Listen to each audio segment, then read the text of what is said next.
I'm Anjuli Velazquez, and welcome to another movie review on AnjuliTV. This time I am talking about Cowboys and Aliens.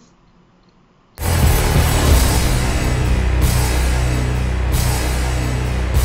here. Should we step in? Looks like he's doing fine. God damn. As usual, spoiler alert warning. This is a review and I will be talking about what happens in the movie, but I will give another alert warning when I get to something that you haven't seen in the previews. I just want to say that I've been looking forward to this movie for a while now, and I was so excited to finally see it in theaters, and it did not disappoint. So we open the movie pretty much exactly where the preview starts, with Daniel Craig's character shooting up from the ground. He has no idea where he is or how he got there, and then he notices this iron thing on his wrist. Then some cowboys show up hassling him, and he ends up kicking all of their asses because he's badass, and he takes their clothes and rides into town. There he meets the preacher and a few others, pissing off this little punk kid who turns out to be Harrison Ford's character's son. The sheriff recognizes Jake, Daniel Craig, from his wanted picture and arrests him and is planning on sending him and Percy, Harrison Ford's son, to the federal marshals when Colonel Dollarhide, Harrison Ford's character, shows up with his crew. Also at this point, Olivia Wilde's character Ella has talked to Jake at the bar and wants his help, and she's actually one who knocks him out so the sheriff can arrest him.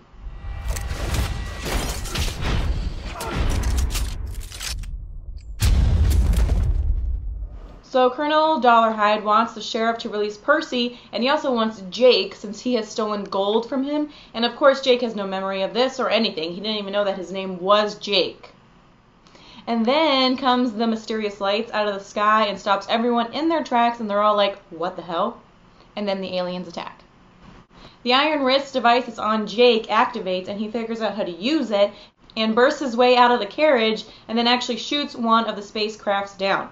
But not before some family members are captured, like the sheriff, who is this kid's grandfather and his only guardian at the time, and Sam Rockwell's character Doc's wife, and then Percy is snatched up as well. And a wounded alien has escaped from the crashed aircraft, and they all set out to find it. But Jake refuses at first and instead goes to this house with a huge hole out of its roof and starts to get some flashes of memories back. He sees the woman that he had a picture of and realizes that they were together and cared for each other, and he remembers being abducted by the aliens and then goes back and joins the rest of the posse. Some spoilers alert warning here. They seek shelter in an upside-down riverboat they have come across, and we see a softer side of Dollarhide as he bonds with the kid looking for his grandfather, Emmett, and the preacher is teaching Doc how to shoot a rifle.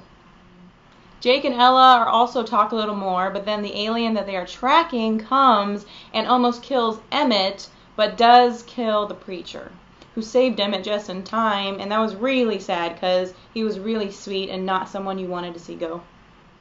And the alien, by the way, reminded me a lot of the alien in Super 8, but in a much smaller scale. The alien in Super 8 was huge, like King Kong size, I want to say, and this alien was like Bigfoot maybe, or something like that, I don't know. My scale ratio may be off, but the actual look of the alien was very similar. Also, the alien in Super 8 turned out to be actually nice and forgiving, and this alien here in Cowboys and Aliens was just evil and way more disgusting. It had its chest open, and then two little arms came out, and it was disgusting. They stretched out and they like would touch you, and it was just nasty. Anyway, back to the movie. So the next day they set off again, but with less people, as some have abandoned them, and they run into Jake's old gang, who captures them, but they all get attacked by some more aliens. And here is where in the previews you see Ella get taken off of her horse by some aliens. Now I'm going to get into some major spoilers, so you can skip to the end if you don't want to know yet. So Jake goes after them and he saves her, but then another alien emerges and wounds her, and while he's carrying her back to the rest of the crew, she dies. And you're like about to start crying because you're like, no, how could she die? But then you don't have much time to process as this Apache tribe shows up and kidnaps them all. They wrap her body in a blanket and throw her onto a fire. But then some activity is happening on the fire, and Ella emerges completely healed. She tells everyone that she's an alien from a different planet, and these aliens have wiped out her people, and she's here to stop them from them doing it again. She also tells them that the aliens are here for our gold, and they kidnap people to study our weaknesses so they can exterminate us. What I like a lot about this movie is that they brought the alien battle to us. I'm used to watching supernatural, fantastical movies and TV shows that I just expect pretty much whatever you tell me and believe the storyline. And throughout this movie I kept thinking, how are they going to get in a spaceship and fly it out to space to fight these aliens? Kinda Independence Day style, yes? But that's not what happens here.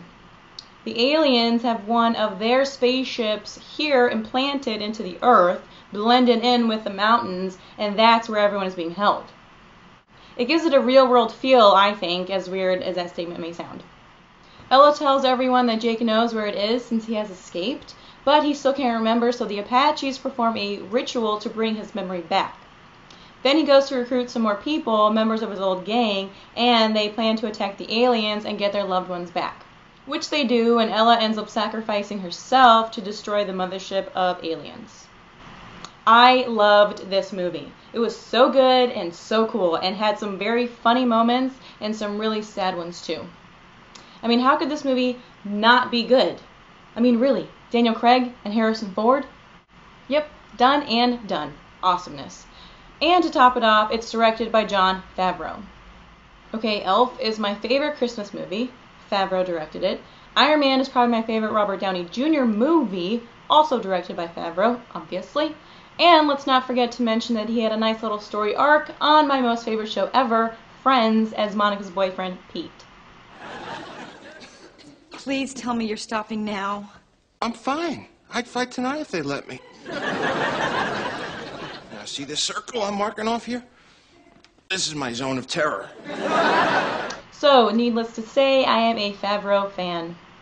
Go see this movie. It's a very seamless, magnificent blend of the classic Western and sci-fi genres, and if you're a fan of either, you'll enjoy this movie immensely. I never thought I was much of a Western genre fan, but after I saw the True Grit remake with Jeff Bridges and Matt Damon, I definitely am now. Also, I have to mention a little show called Firefly by the man himself, Mr. Joss Whedon, where I got my introduction to the awesomeness of a Western sci-fi collab. Love it. I loved this movie, and if you haven't seen it yet, go do it. You won't be disappointed. I've included a link to the movie's website in the description, and also to this YouTube video on the Cowboys and Aliens YouTube channel, where Jon Favreau shares his YouTube celebrity playlist, which is a cool little video you should check out. Well, that's it for this episode of AnjuliTV. I'm Anjuli Velazquez, and I'll see you next time.